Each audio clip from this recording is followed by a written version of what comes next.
ये वक्त है रिजल्ट्स बोर्ड रूम का और मुलाकात करेंगे देश की सोलर एनर्जी की सबसे बड़ी कंपनी सोलर पीवी मॉड्यूल्स बनाने वाली वारी एनर्जी से। पिछले 5 सालों में कंपनी ने दिखाई है तगड़ी ग्रोथ, मुनाफा करीबन करीबन और कैपेसिटी 13 गुना बढ़ती हुई दिखी है कंपनी की। और कंपनी के पास 5 सोलर मॉड्यूल, एक सोलर सेल फैसिलिटी और एक इंटरनेशनल मैन्युफैक्चरिंग प्लांट भी है। आइए मुलाकात करते हैं कंपनी के चेयरमैन और मैनेजिंग डायरेक्टर हितेश दोशी साहब हमारे साथ कार्यक्रम में हो रहे हैं शामिल। 22 साल से ज़्यादा लंबा गहरा अनुभव है दोशी साहब का इंजीनियरिंग सेक्टर का।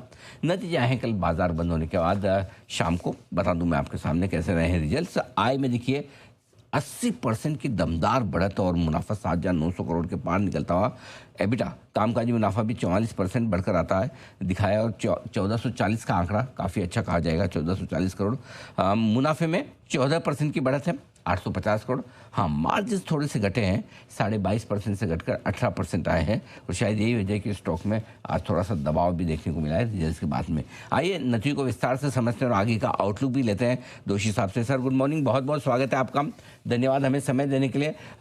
वैसे तो नंबर्स रेवेन्यू के लिहाज से, मुनाफे के लिहाज से, एबिटा के लिहाज से काफ़ी मजबूत दिख रहे हैं, लेकिन मार्जिन थोड़े से घटकर आए। समझाएं सर इसकी वजह भी और ओवरऑल नंबर्स किस तरह से रहे हैं। धन्यवाद समीर जी एंड थैंक यू फॉर आपने इनवाइट किया मुझे आज। Thank you sir. Overall last quarter बहुत अच्छा रहा। सबसे इम्पोर्टेंट था हमारे लिए ऑर्डर बुक को एक मजबूत बनाना, जो हम करीब 16,000 करोड़ से ऑर्डर बुक को और स्ट्रांग कर पाए, जो ऑल टाइम हाई रही।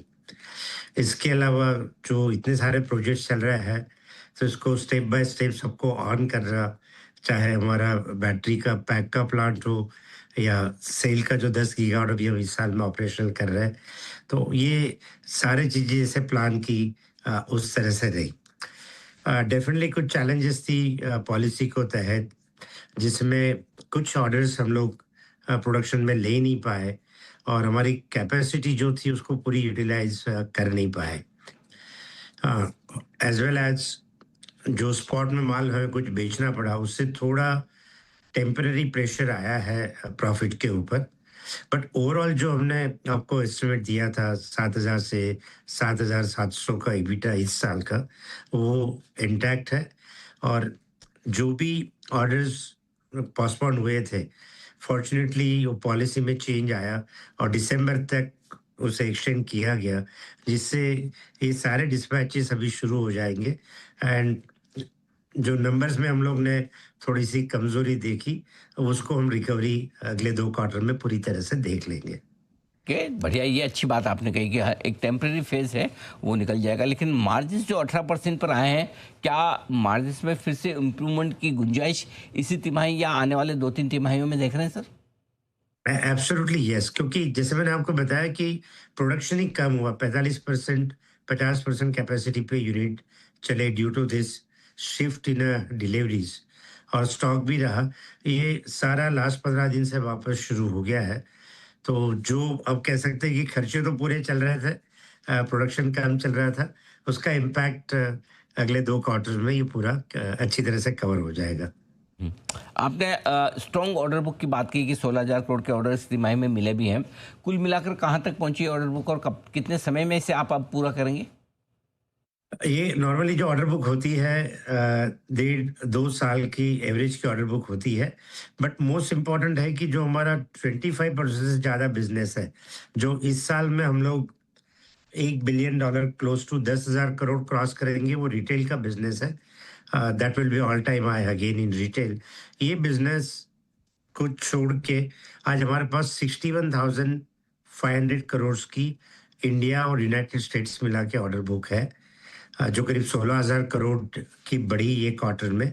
और जिस तरह से पाइपलाइन चल रही है और हम लोग देख रहे हैं, ये क्वार्टर्स आई थिंक ये रिकॉर्ड को भी तोड़ने के चांसेस है, कि जो लास्ट क्वार्टर की ऑर्डर रिकॉर्ड बुक थी वो इस क्वार्टर में और ज़्यादा आगे बढ़ सकती है। दोषी साहब, एक जो हाल ही में खबर आई भी थी कि ALMM-2 इसे लागू करने के लिए समय सीमा थोड़ी सी बढ़ाई गई है, 31 दिसंबर तक अब की गई है। क्या आपकी कंपनी पर, आपके कारोबार पर कोई इसका असर पड़ता है? यदि हाँ तो कैसे समझाएं इसे? एक्चुअली इसका पॉजिटिव इम्पैक्ट है। जैसे मैंने बताया, ये पॉलिसी आई तो काफ़ी ऑर्डर्स हमारे पास एडवांस है, पोस्टपोन हो गए थे। प्रोडक्शन हमारा लास्ट क्वार्टर में हमें कम करना पड़ा था। अभी ये पॉलिसी के एक्सटेंशन मिलते ही ये सारे ऑर्डर्स प्रोडक्शन में आ गए अभी। तो और उस दरमियान हमारे 10 गीगावाट के डीसीआर की सेल की फैक्ट्री अभी पूरी ऑपरेशनल हो जाएगी। तो वारी के लिए ये काफ़ी पॉजिटिव रहा है और उसका production impact increase in production हम लोग बहुत शॉर्ट समय में मतलब इसी क्वार्टर में और अगले क्वार्टर में पूरी तरह देख लेंगे इसको। इस वक्त आपके कौन से कैपेक्स प्लान चल रहे हैं? क्या है इरादा बचे हुए 9 महीनों के लिए इस साल के कितना कैपेक्स करेंगे सर? सबसे मोस्ट इम्पोर्टेंट कैपेक्स का प्लान मैं बताऊँ तो हमारे डीसीआर सोलर सेल्स है जो दिसंबर के बाद हमें 100% इंडिया से लगेंगे। तो ये 10 गीगावाट का प्लान जो है ऑन ट्रैक है। फॉर्च्यूनेटली सारे मशीन अंदर आ गए। हमने इवन इंस्पेक्शन के लिए सरकार को हमारी रिक्वेस्ट भेजी है। तो इस साल में ये 10 गीगावाट हो जाएगा और इसका पूरा इन्वेस्टमेंट ऑलमोस्ट आप कह सकते हैं 90% इन्वेस्टमेंट हो चुका है। इसके अलावा बैटरीज में जो दूसरा बहुत हमारा इम्पोर्टेंट प्रोजेक्ट मैं कहूँगा बैटरीज का, इसका भी ऑलमोस्ट 80-90% कैपेक्स हो चुका है और फेज़ 1 उसका हमने कंटेनर्स का शुरू कर दिया है, अभी पैक का करेंगे और इस साल में इंडिया की पहली बैटरी इस साइज़ की 315 की इस साल में बनना शुरू हो जाएगी, वो भी ठीक चल रहा है। लॉन्ग टर्म जो प्रोजेक्ट पे हम लोग काम कर रहे हैं वो है इंगॉट और वेफर का। ये अगले साल में हम इसको ऑपरेशनल करने जा रहे हैं और वहाँ पे भी काम शुरू है। इसके अलावा ट्रांसफार्मर्स हो या बाकी जो हमारे प्रोजेक्ट चल रहे हैं स्मार्ट मीटर्स, इन्वर्टर्स, ये सब भी ऑन ट्रैक है और सब एक के बाद एक उनका प्रोडक्शन में कमर्शियल प्रोडक्शन में शुरू हो रहा है। दोषी साहब बहुत बहुत धन्यवाद आपका। आपने समय दिया और विस्तार से नतीजों पर बातचीत की, साथ ही भरोसा भी दिलाया कि अगली तिमाही से कंपनी की परफॉर्मेंस काफ़ी मजबूत, काफ़ी बेहतर होने की उम्मीद कर सकते हैं आपके इन्वेस्टर। Thank you.